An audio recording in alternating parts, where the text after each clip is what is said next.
First, I want to talk with you a bit about the supposed switch from a unipolar world, which is dominated by US hegemony, to a multipolar world where other governments, especially in the global south, are given more agency and more say in how the world is run.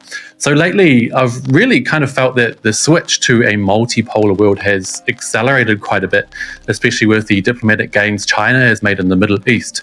So I was wondering if you believe that we're truly heading into a new multipolar paradigm, and I was also wondering what you think that might look like. Well, the world is changing, and it's changing very fast from not just a unipolar world with the U.S.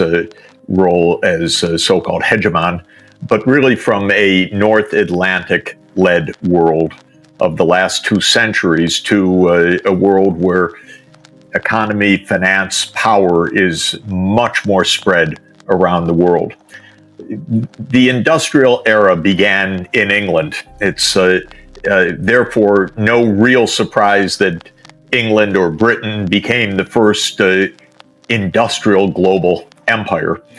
And Britain ruled the seas and really ruled much of the world during the 19th century. And other European newly industrialized countries formed their own empires in Africa and in Asia.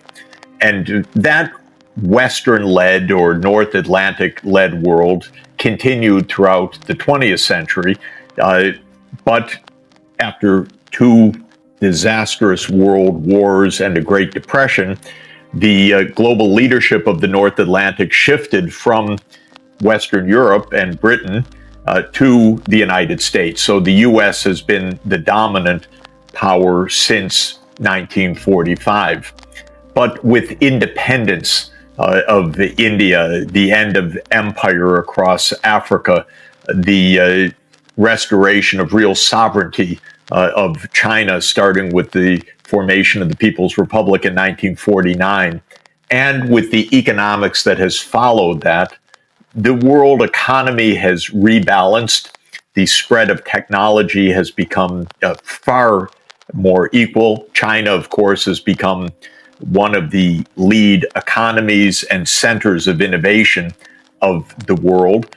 India is one of the fastest growing large economies of the world. The world's changing. And for me, a notable point is that the BRICS countries, Brazil, Russia, India, China, and South Africa, now, when measured at so-called international prices, have larger output than the G7 countries, than the United States, Canada, Britain, France, Italy, Germany, and Japan. So that's a notable change. All of this means we're moving to a multipolar world. None of it means that the United States likes it or accepts it right now. So psychologically, the U.S. is having a very hard time, and it's trying to hold on to its dominance. But that's just not possible in a world of diverse talents, skills, innovation, economy, when the U.S. is just 4% of the world population. Yeah, I get the feeling that a lot of people, especially in the West, have this idea that they might suffer under a multipolar order. Do you think that fear is warranted, or can the US and the collective West continue to succeed in a more multipolar world? You know, as an economist, I'm a believer in a win-win world. I don't believe that globalization or the rise of China or the rise of India or the rise of Africa in any way diminishes the opportunities for well-being in the United States or Europe. Indeed, I think it enhances those possibilities.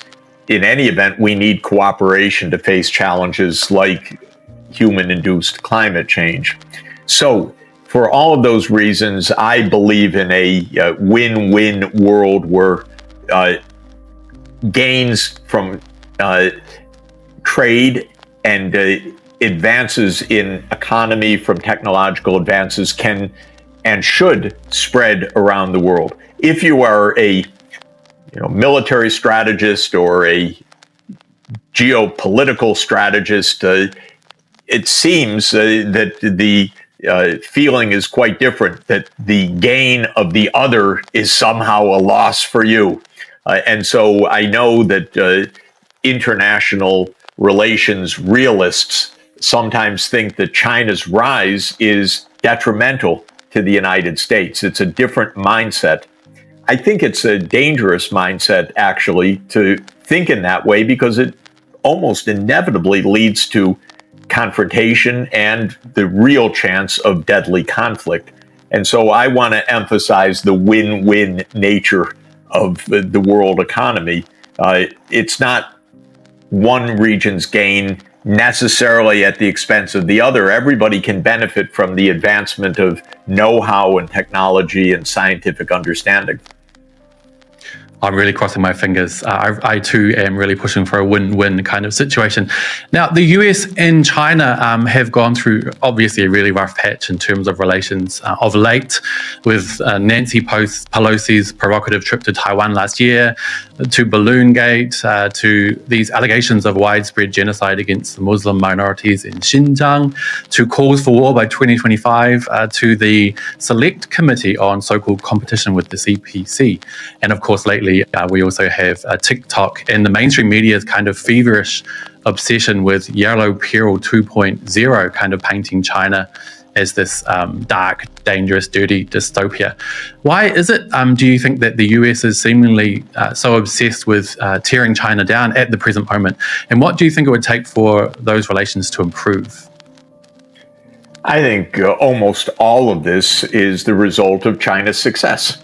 The United States strategists and politicians didn't want a peer or a rival competitor, and then China showed up on the scenes as a large, successful economy that for 40 years plus, since 1980, has been one of the most dynamic parts of the world economy, and now at the cutting edge of many leading technologies. And I think the United States political class resents this, is fearful of it. The geostrategists who think in terms of zero-sum struggles think that China's advances to the detriment of the United States. Again, a mindset I don't believe and don't accept, and think is actually a very dangerous one. But most of this is a reaction to China's success. And I think that it needs to be overcome through systematic dialogue, negotiation, hammering out solutions where there are real differences, not the shouting, the finger pointing, the kind of hysteria.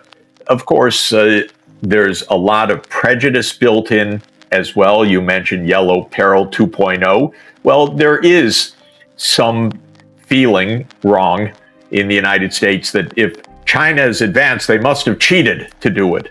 How could they be a competitor with us, after all? This is pretty ingrained and is wrong. I say to these people, get a passport. Go take a visit, go learn something, read some history, understand the long sweep of history. I wrote a book in 2020 called The Ages of Globalization, in which China features for hundreds and hundreds of years as the world-leading economy, the source of major technological advances. I explain the swings that happened afterwards, but I see China's recovering a natural position as one of the world leaders in innovation and technology. And from my point of view, that's all to the good. But this is not the mindset right now. And I think we have to work hard so that the mindset of fear and zero-sum thinking doesn't overwhelm us and doesn't lead to open conflict, which it could. Now, speaking of having a passport and getting around, you've been to a few places. You've given economic advice to a number of governments, including those of Mikhail Gorbachev and Boris Yeltsin. And in Poland, you were awarded one of that country's highest honors, the Order of Merit, for authorizing a comprehensive plan to switch from a central planned model to the market economy. So I was wondering, based on your vast experience in that area, how you would summarize China's reform and opening up over the past 40 odd years. And do you agree with the idea that this country's witnessed kind of an economic miracle that's without precedent? China has been the most successful, sustained 40-year economic development and growth of any large economy in history. What's happened in the period since 1980 is extraordinary and extraordinarily positive. China went from being a society with most people living in poverty.